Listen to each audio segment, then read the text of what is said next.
There we go, it's recording. So do I need another camera or? No. Oh, it's fine. Oh, yeah. So today I want to talk something about fan and let you guys know how a program is like. You guys buy that quite like Japanese fans, because for some traditional Chinese fans, they use the bamboo and just some paper.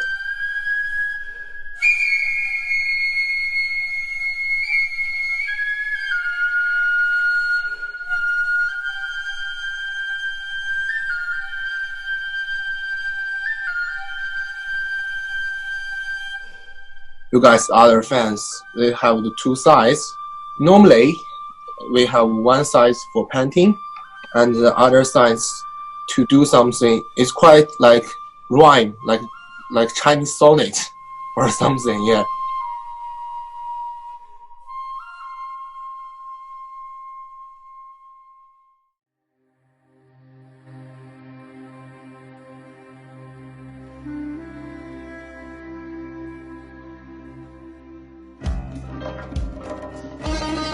So, the reason I've asked you guys to come join me in exploring the scarf as an object is because before you use an object or a costume in a performance, you need to really get to know it.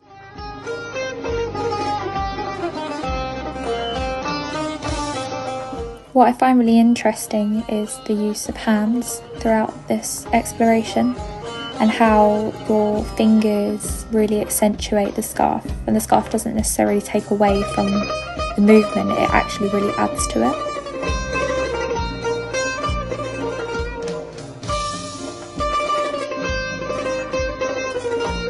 And I think this is a really good way of exploring it, is by just really focusing down everything, like all your focus onto the scarf.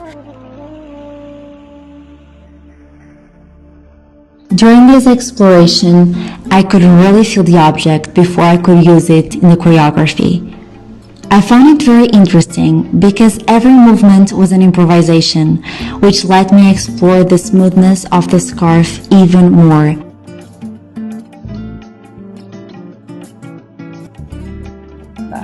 I was born in Iran and I came here when I was about 2 or 3, and so I've pretty much been raised in Iranian, 80% Iranian and 20% like Western, like style household. So I'm quite modern. I'm not just Culture pure from Iranian. like my part, because it's Shanxi, like most of the dynasty or history, like quite like Jesus for the eastward, like the first beginning, the Chinese king or explorer, they from my city.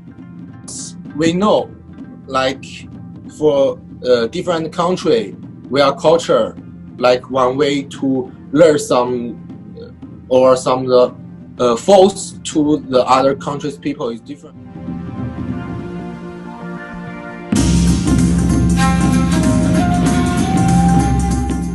One thing that we had to overcome was the time difference between ourselves and Johnny. It was about 8 hours, so there wasn't a lot of convenient times to film for everyone. So what we did was Johnny would record a tutorial, and then with the help of Kazal would edit it in order to give us instructions and make it a little bit easier to learn.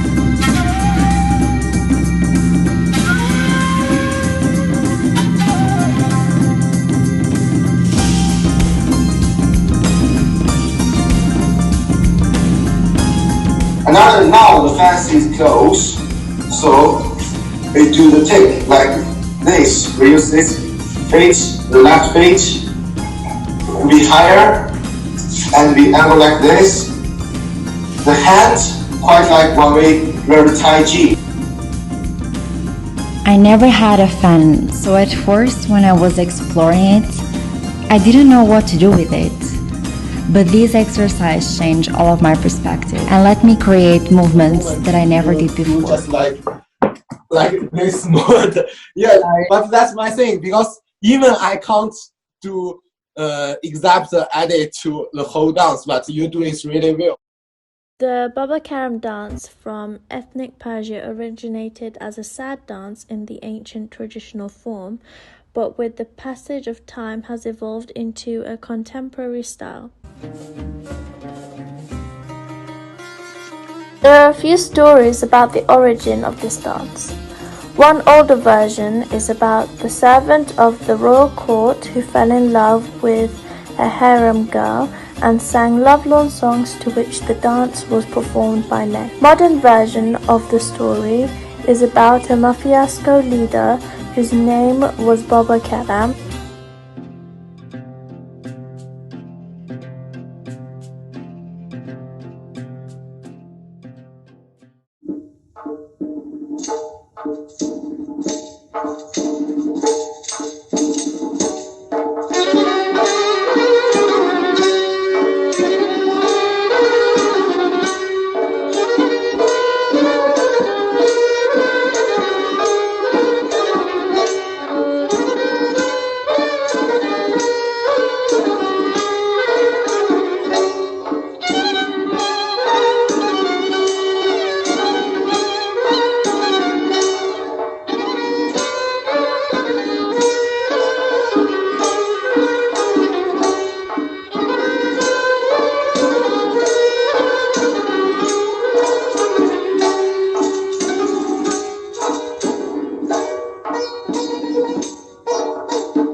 So the Silk Road isn't actually a road, it's a bunch of networks linking different countries together. So this originated during the Han Dynasty of China, which linked the regions of the ancient world in commerce between 130 BCE to 1453 CE. And it would go from country to country, and then they would sell goods along the way in the markets and trade.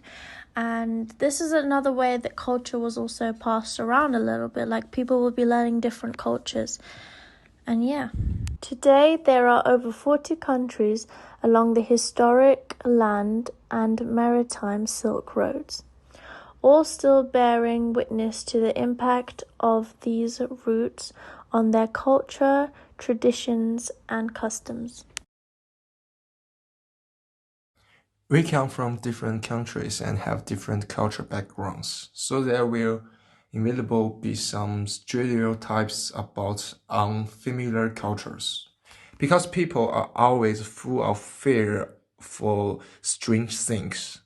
But through our joint project research, my biggest gain is that in the learning process, everyone is willing to learn new things and understand the new culture. At the same time, I think it is important to understand different cultures because doing so will not only increase our knowledge, but also better understand people and their ideas from different cultural backgrounds.